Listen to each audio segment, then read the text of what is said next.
Le Point Bourse vous est présenté par Bourse Direct.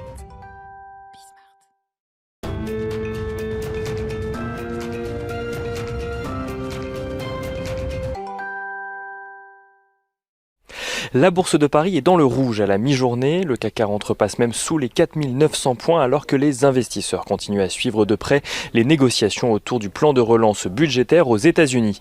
Alors que Nancy Pelosi, la présidente démocrate de la Chambre des représentants, avait fixé la date du 20 novembre, soit hier, comme date limite pour tomber d'accord, les négociations devraient finalement se poursuivre aujourd'hui. Nancy Pelosi a d'ailleurs évoqué hier la rédaction en cours d'un texte, tandis que le secrétaire général de la Maison-Blanche, Mark Meadows, s'est félicité hier que les deux camps travaillent très dur pour trouver un accord, espérant même que celui-ci arrive d'ici la fin de semaine. Des négociations qui se déroulent dans une période de circulation toujours accrue du virus, alors que le nombre de contaminations a dépassé les 40 millions de personnes dans le monde. De nombreux pays européens ont mis en place des mesures de restriction, comme l'Italie, la France, l'Espagne ou encore le Royaume-Uni. L'Irlande est même allée jusqu'à reconfiner sa population. Les États-Unis apparaissent de leur côté comme le pays le plus touché par la pandémie selon un décompte effectué par Reuters, tandis que la France arrive-t-elle en 8e position. Aux États-Unis toujours, le gouvernement américain a décidé d'intenter une action en justice contre Google pour atteinte aux droits de la concurrence dans le but de préserver son monopole en matière de publicité en ligne.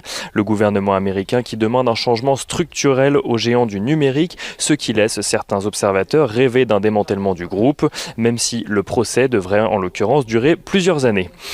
Du côté des entreprises, Vinci fait état d'un chiffre d'affaires d'un peu plus de 30 milliards d'euros sur les 9 premiers mois de l'année, soit un recul de 12% par rapport à 2019. Le géant de la construction constate cependant un retour à la normale dans la plupart de ses pôles au troisième trimestre, même s'il ne change rien pour le moment à sa prévision de pertes significatives pour 2020. Le groupe est cependant confiant sur sa capacité à rebondir en 2021. Vivendi fait état de son côté d'une croissance de 0,7% de son chiffre d'affaires à change constant au troisième trimestre, un chiffre d'affaires qui est estimé à 4 milliards d'euros, une progression due notamment à une hausse des ventes d'Universal. Vivendi qui a justement annoncé vouloir introduire en bourse sa filiale Universal Music Group en 2022, une IPO qui permettrait au groupe de rembourser sa dette et financer le rachat de ses propres actions.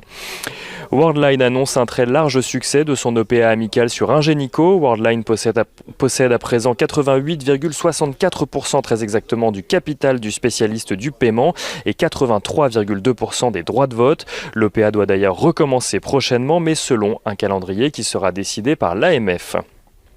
Et Somfy signe de son côté la plus forte hausse du SRD à la mi-journée suite au relèvement de ses objectifs annuels. Le spécialiste des automatismes d'ouverture de bâtiments affiche une croissance de son chiffre d'affaires sur un an de 22,2% au troisième trimestre. Et aux États-Unis, pour finir, Netflix a vu la croissance du nombre de ses abonnés ralentir au troisième trimestre. Même si ce ralentissement était anticipé après le bond lié au confinement, la contraction est plus forte que prévu à cause notamment de la concurrence sur ce secteur. Son chiffre d'affaires au troisième trimestre n'en reste pas moins supérieur aux attentes à 6,4 milliards de dollars. Et on finit avec l'euro qui s'apprécie face au dollar à la mi-journée, un euro valant près d'1,1850 $.